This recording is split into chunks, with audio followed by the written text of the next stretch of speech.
अस्सलाम वालेकुम। अब हम देखते हैं कि वेलोसिटी टाइम ग्राफ क्या होता है। तो ज़रा देखिएगा कि वेलोसिटी टाइम ग्राफ को हम वीटी ग्राफ भी कह सकते हैं, वेलोसिटी टाइम ग्राफ। ठीक है, तो ये ग्राफ दरअसल है क्या? This graph shows the variation in the speed और velocity with respect to time. ये ग्राफ हमें शो करवाता है कि स्पीड में कैसे वेरिएशन आ रही है, किस तरह की तब्दीली आ रही है टाइम के गुजरने के साथ साथ। ठीक है, तो हम इसको डिफ़ाइन करें इसकी, अगर the graph which shows the variation in speed और velocity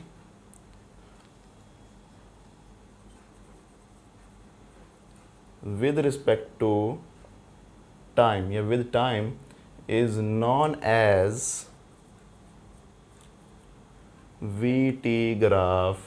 VT graph means velocity time graph बेटा। ठीक है, तो अब ज़रा देखो velocity time graph, तो इसमें भी दो वेरिएबल्स यूज़ होंगे। मैंने पहले ही बताया था कि दो वेरिएबल कौन से, एक velocity और एक टाइम। तो इसमें एक डिपेंडेंट वेरिएबल होगा और एक इंडिपेंडेंट वेरिएबल होगा बेटा। डिपेंडेंट वेरिएबल कौन सा वेरिएबल होगा? वेलोसिटी। और इंडिपेंडेंट वेरिएबल टाइम बेटा। बात समझ आ गई? तो इसके कुछ केसेस हम स्टडी करते हैं। केसेस को स्टडी करने से पहले हम क्या करते हैं, कुछ रूल्स लिखते हैं, कुछ बातें लिखते हैं, कुछ इसकी इंपॉर्टेंस लिखते हैं ग्राफ की। तो वो क्या है बेटा? MCQs हैं आपके। ठीक है, ज़रा देखिएगा कि भाई अगर आपने क्या किया, वेलोसिटी टाइम ग्राफ से क्या मालूम करना चाहिए? एक्सेलरेशन। क्या मालूम करना चाहिए बेटा?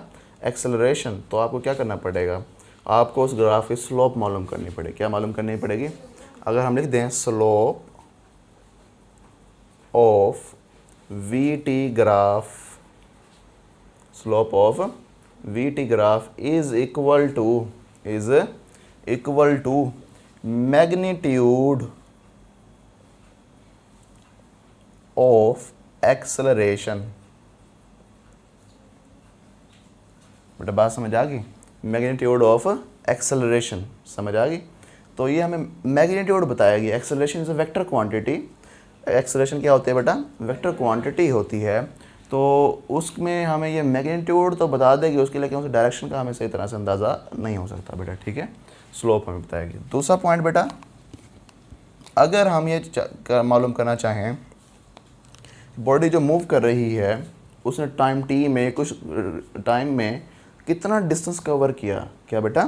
कितना डिस्टेंस कवर किया, तो उसके लिए हम क्या ग्राफ के ज़रिए कैसे मालूम करेंगे डिस्टेंस? तो वो हम देखेंगे बेटा, हम area of the VT graph मालूम करेंगे। क्या मालूम करेंगे बेटा? Area under the VT graph. वो किसके बराबर हो जाएगा बेटा? Distance covered by the body. बेटा बात समझ आ गई? अगर हम स्लोप मालूम करेंगे वीटी ग्राफ की तो हमें क्या पता चल जाएगा? एक्सेलरेशन। अगर हम एरिया अंडर द ग्राफ मालूम कर लेंगे तो हमें क्या पता चल जाएगा बेटा? Distance covered by the body. बेटा बात समझ आ गई? अब ज़रा देखो, ये एरिया मालूम करेंगे तो एरिया हर कोई ग्राफ में बनाएंगे हम, कोई उसकी कोई शक्ल बनेगी, ग्राफ की कोई ना कोई शक्ल बनेगी, कोई फिगर बनेगी बेटा। वो अगर रेक्टेंगल है, रेक्टेंगल नुमा शक्ल बनती है, तो हम उस रेक्टेंगल का एरिया का फार्मूला लगाएंगे। समझ आ गई बेटा? अगर ट्रायंगल बन जाती है तो ट्रायंगल की फार्मूला लगाएंगे एरिया मालूम करने का बेटा। बात समझ आ गई? तो यानी कि जो शक्ल बनेगी ना उसी शक्ल का एरिया मालूम करने का फार्मूला हम लगाएंगे। तो हम कहेंगे हमने एरिया अंडर द ग्राफ मालूम कर लिया। क्या मालूम कर लिया बेटा? एरिया अंडर द ग्राफ मालूम कर लिया। अब कुछ केसेस हैं बेटा, केसेस को वन बाय वन स्टडी करते हैं बेटा। केस नंबर 1, वो केस क्या है भाई कि body is moving with uniform velocity. Uniform velocity, body कैसे मूव कर रही है बेटा? यूनिफॉर्म वेलोसिटी के ज़रिए मूव कर रही है। तो ज़रा देखिएगा, हम इसके एक्सिस ड्रॉ करते हैं। ये एक्स एक्सिस है, ये वाई एक्सिस है। इस वाई एक्सिस के ऊपर हमने ले लिया है स्पीड या वेलोसिटी इन मीटर पर सेकंड।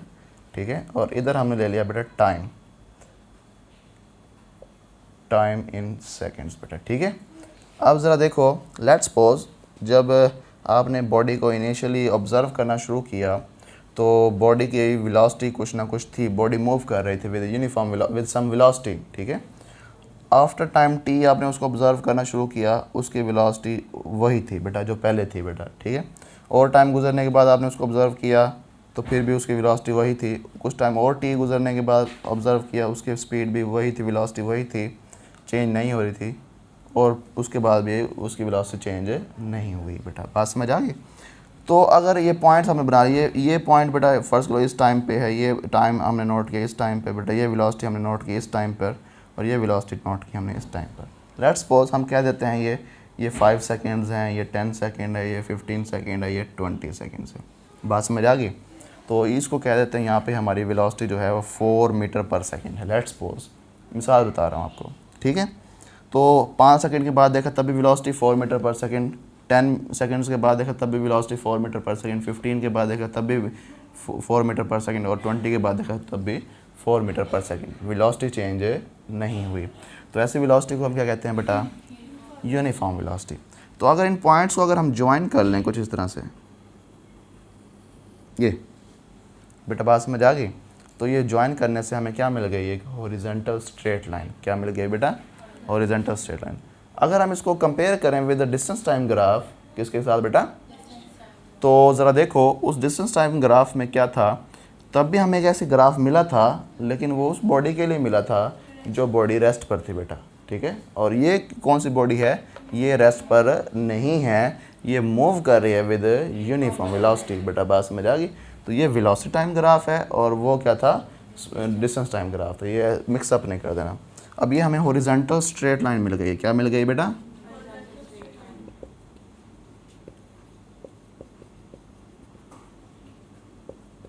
ठीक है। तो हॉरिजॉन्टल स्ट्रेट लाइन, इसका मतलब क्या है कि बॉडी की वेलोसिटी चेंज नहीं हो रही। अगर हम इसको नीचे थोड़ा सा ज्वाइन कर दें तो ये आपके पास क्या बन गई? कौन सी शक्ल बन गई है? रेक्टेंगल बेटा। बात समझ आ गई। तो अब देखो, अब हम इसकी है ना स्पीड, इसका एक्सेलरेशन मालूम करते हैं पहले, तो फिर हम इसको क्या मालूम करते हैं? Distance covered by the body. Let's suppose कि ये हमने बना लिए, रेक्टेंगल बन गए। पहले हम इसकी स्लोप मालूम कर लेते हैं। मैं यहाँ करता हूँ बेटा। स्लोप का जो फार्मूला है वो क्या होता है? Slope is equal to m which is equal to delta y over delta x। अब हम इसको इस तरह भी लिख सकते हैं कि y2 minus y1 over x2 minus x1। बेटा बात समझ आएगी, ये स्लोप का फार्मूला है। अच्छा जी, ज़रा देखो, हम कहते हैं कि इस a पॉइंट और इस b पॉइंट के दरमियान स्लोप मालूम करनी है, ठीक है। तो ज़रा देखो, इसका जो इस पॉइंट का जो कोऑर्डिनेट्स होंगे वो x1 y1 होंगे और इसके जो होंगे x2 y2 होंगे बेटा। समझ आए? ए के पॉइंट्स। और ज़रा देखो, ये जो x की वैल्यू इस पॉइंट के ऊपर जो है वो ये क्या बेटा? x1 a की, और b की जो वैल्यू है वो क्या होगी बेटा? x2। और इन दोनों की जो y और y1 की जो वैल्यू हैं वो क्या होंगी बेटा? Same.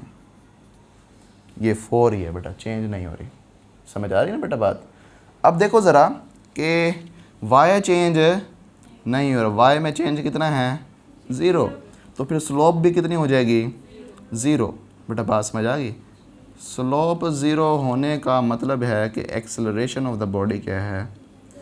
Because body is moving with uniform velocity. Body is moving with uniform velocity. जब बॉडी यूनिफॉर्म वेलोसिटी से मूव करती है तो उसका एक्सेलरेशन क्या होता है? ये हमने पहले भी पढ़ा होगा बेटा, ठीक है। ये हमने ग्राफ के ज़रिए भी देख लिया। अब हम मालूम करते हैं इसका area, area under the graph. ज़रा देख लेते हैं, इसको कहते हैं हम बेटा v वेलोसिटी है हमारे पास और t टाइम है बेटा, ठीक है। ये एरिया, ये शक्ल कौन सी बन गई है? एरिया ऑफ रेक्टेंगल का फार्मूला लगाते हैं। क्या होता है? लेंथ मल्टीप्लाई विड्थ बेटा, ठीक है। लेंथ हम कहते हैं कि हमारे पास क्या है? ये हमारे पास v है और विड्थ हमारे पास क्या है बेटा? t है, ठीक है। तो हम इसको लिख देते हैं कि भाई v मल्टीप्लाई t। ये किसके बराबर होता है? v मल्टीप्लाई t डिस्टेंस के बराबर होता है। किसके बराबर होता है बेटा? s के बराबर होता है। s is equal to v t आपने पढ़ा होगा छोटी क्लासेस में, नहीं पढ़ा? s is equal to v t, यानी v t is equal to s। तो यानी कि आपने मालूम क्या किया था? एरिया ऑफ रेक्टेंगल, यानी एरिया अंडर द ग्राफ मालूम किया था। आपके पास आ क्या गया? Distance covered by the body. ठीक है। तो पता क्या चल गया कि आपने ये क्या कर लिया, distance covered by the body मालूम कर लिया। अब ज़रा देखो, अच्छा हाँ डिस्टेंस, हाँ डिस्प्लेसमेंट लिख लें, डिस्प्लेसमेंट भी आ सकता है। अच्छा, जब बॉडी की वेलोसिटी सेम रहेगी इसका मतलब बॉडी स्ट्रेट लाइन मोशन में मूव कर रही है। अच्छा, जब स्ट्रेट लाइन मोशन में बॉडी मूव करती है तो उसके वेक्टर्स को हम स्केलर कंसीडर कर सकते हैं, क्योंकि वेक्टर की मैग्नीट्यूड और स्केलर की मैग्नीट्यूड आपस में क्या हो जाती है बेटा, इक्वल। जो स्पीड होगी body, magnitude of the velocity होगी, वही बॉडी की क्या होगी, स्पीड। जो बेटा डिस्प्लेसमेंट की मैग्नीट्यूड होगी वही क्या होगी, डिस्टेंस। बात समझ आ गई, इन स्ट्रेट लाइन मोशन यानी लीनियर मोशन में बेटा, बात समझ आ गई। तो ये इसलिए फिर हम इसको डिस्टेंस ले रहे हैं, ठीक है। ये डिस्प्लेसमेंट भी कह सकते हैं इसको। यहाँ तक कोई बात समझ ना आई ज़रा पूछ लो। अब लेट्स सपोज हम क्या करना चाहते हैं कि भाई हम मालूम करना चाहते हैं कि हमारा डिस्टेंस बॉडी ने कवर कितना किया है। अब वेलोसिटी कितनी है, स्पीड कितनी है, 4 कितनी है बेटा, 4 मीटर पर सेकंड, और टाइम कितना है 20 सेकंड्स, 20 सेकंड्स, और आंसर कितना आ जाएगा 80 मीटर्स। समझ आ गई। इसका मीटर पर सेकंड था और ये सेकंड था, सेकंड पर सेकंड से क्या हो गया, कट के बढ़ गया मीटर, तो 80 मीटर्स बच गया। ये आपका डिस्टेंस आ गया बेटा, बात समझ आ गई। किसी को ये बात समझ ना आई ज़रा पूछ लो। अब स्लोप का ज़रा मतलब देखो, इसका मतलब है डेल्टा वाई। डेल्टा वाई का मतलब होता है कि चेंज इन वाई पे जो क्वांटिटी, वाई पे कौन सी क्वांटिटी है, वी वेलोसिटी, और एक्स में कौन सी क्वांटिटी है, तो पता क्या चल गया, rate of change of velocity is known as acceleration. तो स्लोप मालूम करने का मतलब आप एक्सेलरेशन मालूम करते हैं, एरिया मालूम करने का मतलब है आप डिस्टेंस मालूम करते हैं। अगर हम डिस्टेंस टाइम ग्राफ की स्लोप मालूम करते हैं तो हमें क्या पता चलता था बेटा, और उसका एरिया अगर मालूम कर लें तो फिर क्या पता चलेगा, सोचने की बात है। तो हमें कुछ नहीं पता चलेगा बेटा, ठीक है, क्योंकि वो कोई क्वांटिटी बनेगी नहीं। तो ज़रा देखिएगा, अब हम मालूम करेंगे केस नंबर 2। केस 2 पढ़ेंगे बेटा। केस 2 क्या है, body is moving with uniformly changing speed या यूनिफॉर्मली चेंजिंग वेलोसिटी, यानी कि बॉडी की जो वेलोसिटी हो रही है वो यूनिफॉर्मली चेंज हो रही है बेटा, यानी कि यूनिफॉर्म एक्सेलरेशन प्रोड्यूस हो रहा है बेटा। बात समझ आ गई। Body is moving with uniformly changing speed या वेलोसिटी, दो बॉडी का जो एक्सेलरेशन होगा वो यूनिफॉर्म होगा बेटा, ठीक है। तो हम लिखेंगे बेटा, या हम इस तरह लिख दें, body is moving with uniform acceleration, acceleration बेटा, बात समझ आ गई। तो इसका ग्राफ अगर हम ड्रॉ कर लें तो वो कुछ इस तरह से बन जाएगा।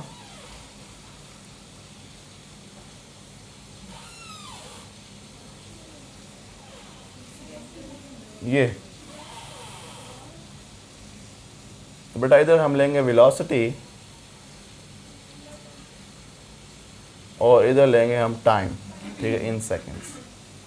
अब ज़रा देखो, अब बॉडी का जब यूनिफॉर्मली चेंजिंग वेलोसिटी से मूव कर रही है तो इस तरह से हमें ग्राफ मिलेगा बेटा, इंक्लाइन स्ट्रेट लाइन। क्या मिलेगी बेटा, डिस्टेंस टाइम ग्राफ में ऐसा ग्राफ भी हमें मिला था, वो क्या थी बेटा, वो बॉडी की जो स्पीड थी उसके लिए हम कहते थे यूनिफॉर्म थी, क्या थी बेटा। अब यहाँ पे हम क्या कह रहे हैं, यूनिफॉर्म एक्सेलरेशन। यहाँ क्या कर रहे हैं बेटा, जब यूनिफॉर्म एक्सेलरेशन की बात करेंगे तो वेलोसिटी टाइम ग्राफ ड्रॉ करेंगे बेटा, ठीक है, और उसकी लाइन इस तरह से बनेगी। इसका मतलब क्या है, in equal interval of time velocity is changing equally, in equal interval of times velocity is changing equally, in equal interval of time velocity of the body is changing equally। बेटा बात समझ आ गई। तो इस तरह से, तो ज़रा देखो कि हमें क्या पता चल गया कि जब equal change in velocity occur हो रहा है in equal interval of time, then the acceleration of the body is said to be uniform बेटा, ठीक है। तो अब ज़रा देखो, अगर हम इस पर दोबारा से यही सारे काम करें तो हमारे लिए क्या होगा, हम कहते हैं ये पॉइंट ए है और ये पॉइंट बी है, ठीक है। इसके जो कोऑर्डिनेट्स होंगे वो x1 और y1 होंगे, इसके जो कोऑर्डिनेट्स होंगे x2 और y2 होंगे, ठीक है। अगर हम इनकी क्या मालूम कर लें, स्लोप मालूम कर लें। क्या मालूम कर लें बेटा, स्लोप मालूम कर लें। एक पॉइंट और ले लेते हैं, ये हम कहते हैं v है और यहाँ पे हमारा टाइम क्या है, t है। ठीक है, और ज़रा देखो बेटा कि स्लोप मालूम कर लें तो हम इसकी स्लोप कैसे मालूम करेंगे। इसको नाम भी दे सकते हैं, इधर कह दें 5 मीटर पर सेकंड है, इधर स्पीड है बेटा 10, 15, 20, इधर कहते हैं 5, 10, 15, 20, 25। ठीक है, इस तरह से। अब ज़रा देखो कि हम क्या करने लगे, ये x1 की वैल्यू है और ये x2 की वैल्यू है, ये y1 की वैल्यू है और ये y2 की वैल्यू है बेटा। ठीक है, तो अब हम इनका ज़रा देखते हैं, स्लोप की फार्मूला लगाते हैं। Slope is equal to delta y over delta x, which means y2 minus y1, x2 minus x1। x2 की वैल्यू ये वाली है और ये वाली x1 की वैल्यू है। 15 माइनस 5, सॉरी, ये y2 की वैल्यू है, ये y1 की वैल्यू है। 15 माइनस 5 डिवाइड बाय 15 माइनस 5। बात समझ आई आप लोगों को? नहीं आई तो पूछ लो बेटा, समझ आई है? परेशान तो नहीं बैठी? परेशान लगती हो मुझे थोड़ी थोड़ी, पूछ लिया करो जब बात नहीं समझ आए ना। आंसर इसका आएगा बेटा 1 मीटर पर सेकंड स्क्वायर। एक्सेलरेशन आ गया। ठीक है, ये एक्सेलरेशन आ गया, ए से बी तक आपने मूव किया। अच्छा, अगर आपको मैं ये कह दूं कि भाई आपने स्लोप मालूम करनी है, सी, ये पॉइंट क्या है बेटा, सी, और ये पॉइंट है डी, इसके दरमियान, और इसका आपने एक्सेलरेशन मालूम करना है, ये आपने मुझे करके दिखाना है बेटा। ठीक है, तो है ये मालूम करके दिखाना है आपने। ठीक है, अब हम इसका मालूम करते हैं एरिया। अब क्या मालूम करते हैं बेटा, एरिया। तो ज़रा देखिएगा, एरिया का जब मालूम करेंगे, अब ये शक्ल कौन सी बन गई है, किस तरह की शक्ल बन गई है, ये ट्रायंगल बन गई। क्या बन गई है बेटा, देखो ये graph, under the graph area, under the graph बेटा, ये ग्राफ बना है आपका। ठीक है, ये इसका जो एरिया है ये अंडर द ग्राफ है बेटा। बात समझ आ गई? तो ये आपके पास बन गई है ट्रायंगल। क्या बन गई है बेटा, ट्रायंगल। तो ट्रायंगल का जो फार्मूला होता है एरिया का, area of triangle 1/2 multiply perpendicular multiply base. बेटा बात समझ आ गई? तो ज़रा देखो, परपेंडिकुलर ये है हमारे पास, इसमें हमने कौन सी क्वांटिटी ली है बेटा, v, और बेटा बेस में हमारे पास कौन सी क्वांटिटी है, t। तो हम इसको लिख देंगे बेटा ये कि भाई 1/2 मल्टीप्लाई v मल्टीप्लाई t। ठीक है बेटा, अब ज़रा देखो, इसको हम इस तरह लिख सकते हैं कि 1/2 इस v के नीचे लिख दें, ऐसे कर सकते हैं, नहीं कर सकते? कर सकते हैं। अब ये इसका मतलब क्या है, अब देखो यहाँ पे बॉडी की वेलोसिटी क्या है, 0, और इधर बॉडी की वेलोसिटी क्या है, v।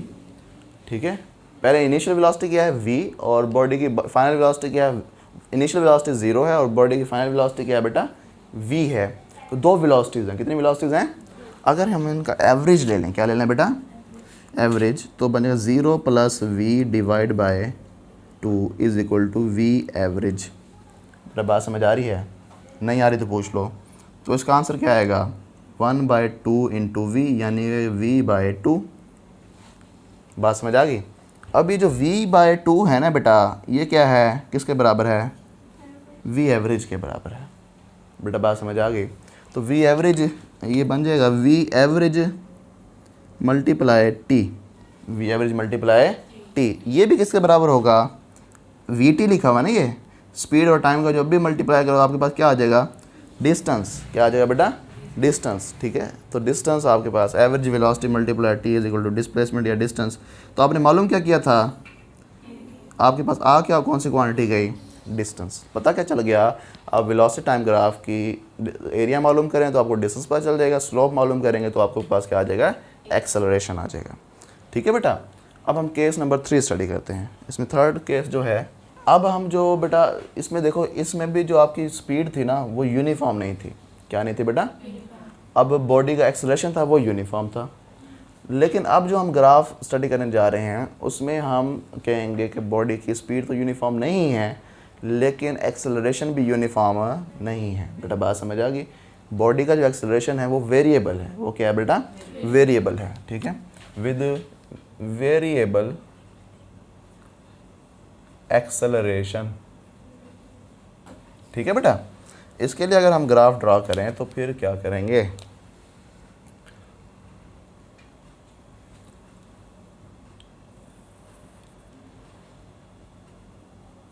ठीक है, इस क्वांटिटी के इसके ऊपर हम ले लेते हैं v इन मीटर पर second and t in seconds बेटा। ठीक है, ये एक्स एक्सिस है। फर्ज कर लें हमारा ग्राफ कुछ इस तरह से बन जाता है। ठीक है, कोई इसमें कोई ऑर्डर नहीं है ख़ास, किसी तरह का भी शक्ल आप बना सकते हैं। टाइम के हिसाब से स्पीड चेंज हो रही है लेकिन यूनिफॉर्मली चेंज नहीं हो रही, और एक्सेलरेशन जो प्रोड्यूस हो रहा है वो भी यूनिफॉर्म नहीं है बेटा। ठीक है, अब आप चाहते ये हैं कि भाई मैं इस पॉइंट के ऊपर बॉडी का एक्सेलरेशन मालूम कर लूँ, इस पॉइंट के ऊपर चेक करूँ कि इंस्टेंटेनियस एक्सेलरेशन कितना है बेटा बॉडी का। ठीक है, तो आप इस तरह से आपको क्या करनी पड़ेगी, स्लोप मालूम करनी पड़ेगी। एक्सेलरेशन मालूम करने के लिए आपको क्या करना पड़ता है बेटा, स्लोप मालूम करनी पड़ती है। अब स्लोप आप क्योंकि ये कर्व्ड है, इसकी स्लोप आप आसानी के साथ मालूम नहीं कर सकते, तो आप इसकी स्लोप मालूम करने के लिए आप क्या करेंगे बेटा, टेंजेंट ड्रा करें। जब भी आपको सर्कुलर पाथ या कर्व पाथ की स्लोप मालूम करनी पड़ेगी तो आपको क्या करना पड़ेगा बेटा, टेंजेंट मालूम करनी पड़ेगी, ड्रा करनी पड़ेगी। Tangent is a line which touches the curve और circle externally at one point. बेटा बात समझ आ गई, वर्ड यहाँ क्या यूज़ करें, टचेज, नॉट कट। कट का वर्ड यूज़ नहीं कर देना, ये क्या होती है बेटा, टच करती है बस। ठीक है, टच करके गुजरती है। अब बेटा देखो ये हमारे पास कुछ पॉइंट्स आ गए हैं, इसको हम इसके ये जो स्टार्टिंग पॉइंट है इसको हम कह दें कि भाई इस एक्सिस के ऊपर हम परपेंडिकुलर ड्रा कर लें, ये पॉइंट बन जाएगा सी। अब ये भी आपके पास क्या बन गई, ट्रायंगल बन गई। क्या बन गई है बेटा, ट्रायंगल। तो ट्रायंगल बन गई है तो आप इसको क्या कर सकते हैं, इसकी स्लोप अगर मालूम करनी चाहें आप तो स्लोप का फार्मूला क्या बन जाएगा, delta Y over delta x.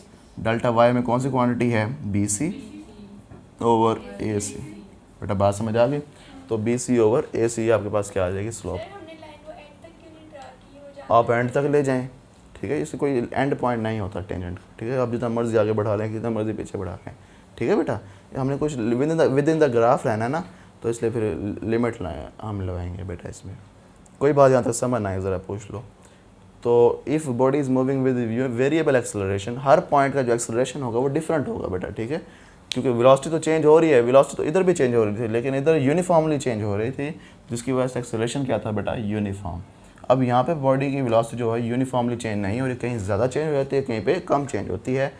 अब देखो ज़रा गौर से, इधर से थोड़ी थोड़ी कम चेंज होती गई कम, यहाँ तक कम चेंज हुई है, आगे फिर एकदम से रैपिडली चेंज आ गया वेलोसिटी में बेटा। बात समझ आ गई। देखो इतने टाइम तक बॉडी ग्रेजुअली इंक्रीज़ होती रही है, फिर यहाँ पे स्लो डाउन हो गई है, फिर इंक्रीज़ हुई है, फिर यहाँ पे एक थोड़े से टाइम में बॉडी की वेलोसिटी काफ़ी चेंज आ गया। बात समझ आ गई। तो फिर फिर दोबारा से ग्रेजुअली डिक्रीज़ होना शुरू हो गई, इंक्रीज़ होना शुरू हो गई इस तरह से। तो पता क्या चला कि यहाँ पे बॉडी की जो वेलोसिटी यूनिफॉर्मली चेंज नहीं हो रही, वो उसका जो एक्सेलरेशन भी होगा वो भी यूनिफॉर्म नहीं होगा, वो वेरिएबल एक्सेलरेशन होगा बेटा। ठीक है, if you have any question about the lecture you can ask freely in the comment section. अल्लाह हाफिज़।